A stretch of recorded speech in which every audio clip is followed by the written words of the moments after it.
Hello, everyone, and thanks for tuning into my channel. Today, I want to talk about a story that's been in the news since last week, and it was the Ahmed Mohamed clock. And as you all know, he went to school with this clock in a suitcase. The teacher thought it was a bomb, so the police were called, the authorities, and this child was detained uh, in question for several hours. And he felt this was basically Islamophobia, a fear of Muslims and such. And what drives me nuts about this is we've already had stories of schools having children arrested and suspended from schools for making Pop Tarts look like guns. And these weren't even kids that were Muslim, these were white kids, kids of all different ethnicities. And it kind of irks me that in today's age, when we all know about all this stuff, we have a kid who decides to put electronic components into a suitcase and bring it to a school. And anybody who's kept up on the news or world events and knows about IEDs and phone bombs and cell phone bombs and such, it's just not common. It's not normal to bring a suitcase. Why would it, with a clock in it? Why would you do that? Here's an example of a suitcase bomb I found on Google. It was one of many. I just picked that one for an example. Here's a cell phone bomb, example as well. And then here's the image of the clock brought in by Ahmed Mohamed. And of course, because of his ordeal and all the trouble, us Islamophobics put him through. He got invited to the White House, and MIT said that they would love to have a student like him come to his school. And here we're coming to find out, that this device that he supposedly built wasn't even built by him. A YouTube uploader by the name of Geo Last Name actually did a video where he took the guts of an alarm clock out and pasted it into a similar suitcase, and it took him less than 20 seconds to do. So I thought I would take those two photos, a photo from his video and a photo from the Ahmed Mohamed clock, and compare them. And I drew arrows to all the components and I numbered them. So if you look at number 1 right here, that is your flat ribbon connector. That's the gray connector. Number 2 is where the battery goes. And if you look at Geo Last Name's photo, look at where number 2 is. You look at number 3, I believe that is either what controls the clock or the transformer. I'm not exactly sure. It's been a long time since I've dealt with electronics. It's been about 15 years. So far, everything looks the same as the guts of an alarm clock, just taken from a manufacturer. You look at number 4, the LED monitor. Number 4 on Geo's Last Name, there's your monitor. Number 5, the circuit board. Look at number 5 on Geo Last Names, uploaded by YouTuber. There's your circuit board. Number 6, the power cord. There's number 6, the power cord. And what really tells me that this kid probably doesn't have any idea how electronics work at all. I know they said in the story that he's an inventor and stuff like that, and that he likes to invent things. I know when I was a kid, I would take the guts out of electronics and stick it in boxes and stuff and say I invented it, but I didn't invent it. I didn't solder anything. I didn't take any electrical measurements with a voltmeter or an oscilloscope. And if you want an oscilloscope, that's a few $1,000 right there, a decent one. Because that's what you have to do if you're going to engineer any kind of electronic component or clock. You need to be able to read the signals and everything that's involved, the AC to the DC output and all that shit. So what I thought was hilarious is after I looked at these photos, number 7, can anybody guess what number 7 is? It's really simple, and I think Muhammad didn't even know what it was. It was just in the guts of the clock, so he decided to put it in there with the suitcase that he attached the inside of this clock to.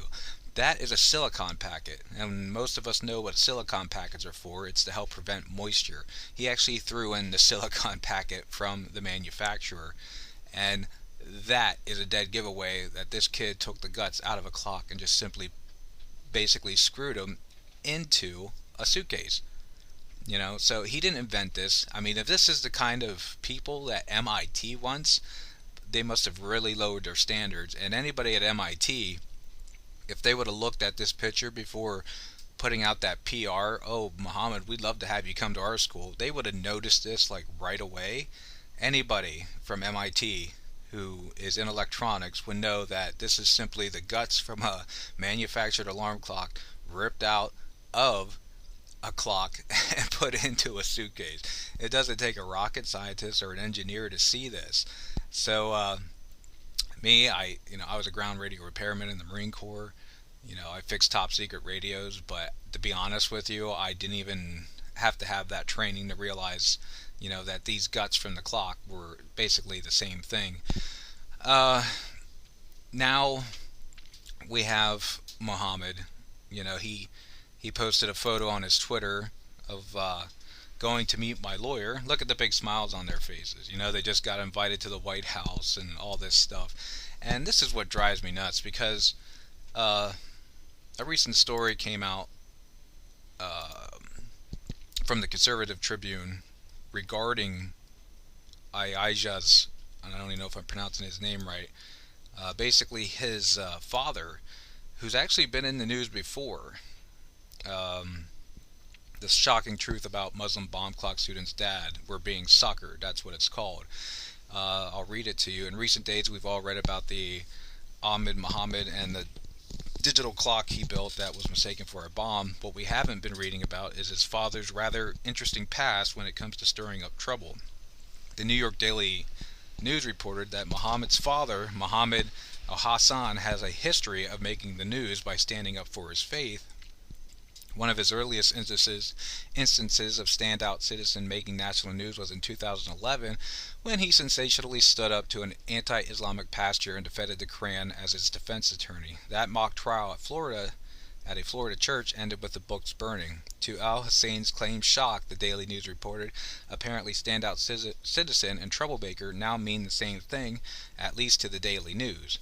Al Hassan is also ran for president of Sudan, his homeland, in 2010. Well, Sudan. He ran again this year from his home in Texas.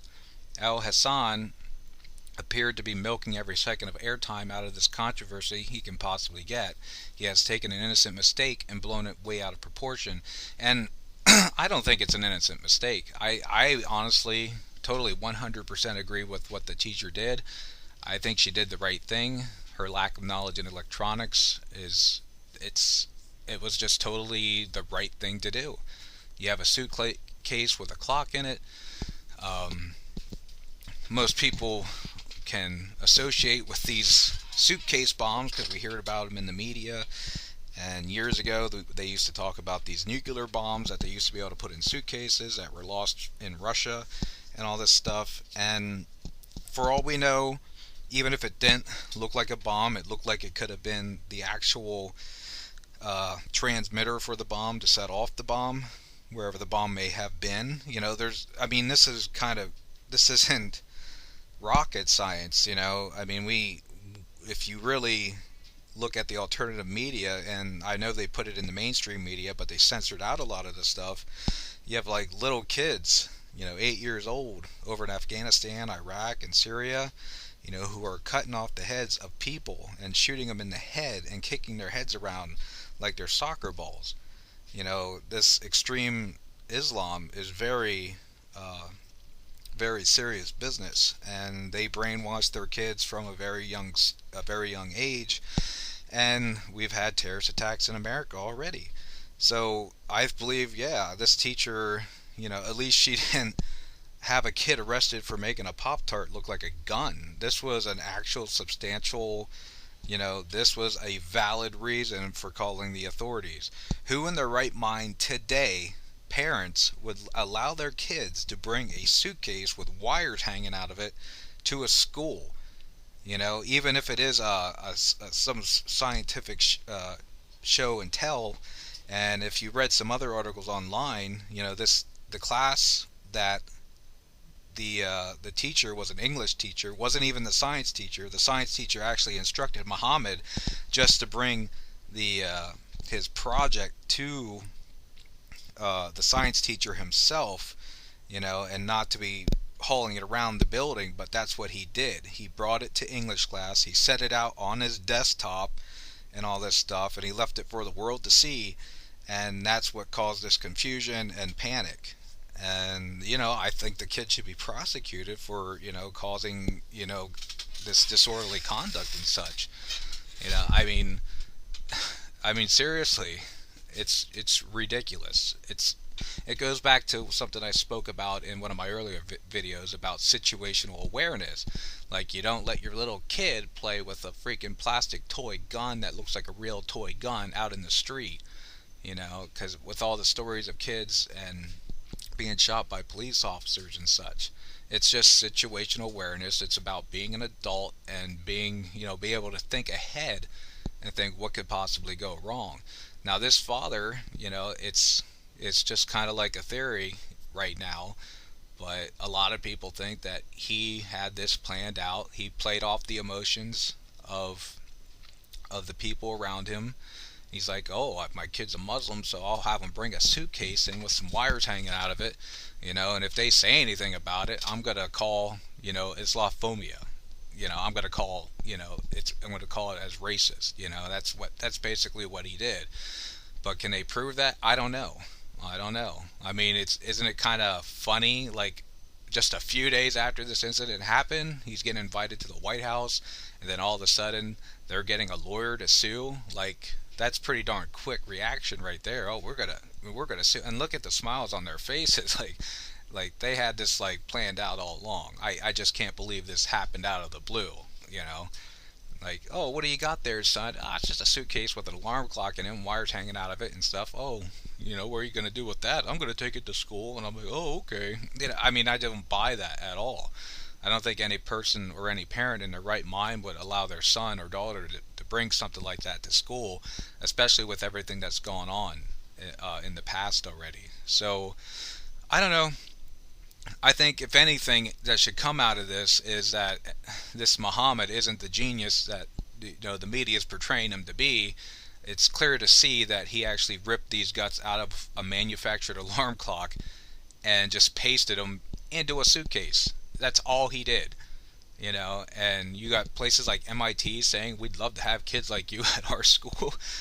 People that I don't know. It's just ridiculous, And the fact that Obama is inviting this kid to the White House when there's so many other kids that have done better, greater things than this, and haven't ripped the guts out of a manufactured alarm clock and claimed that it was their own doing, that they invented everything, and that they that they soldered everything together, and that, believe me, there's a lot to it. You just, especially when you're using a flat ribbon connector like that. Yeah, oh my gosh, it's ridiculous. But anyway, I just thought I'd share this with you guys. I think the story is just completely been blown out of proportion. I think this is just a family that's trying to con the system, con us into getting a few $100,000. And the fact that Obama invited him to the White House is just despicable.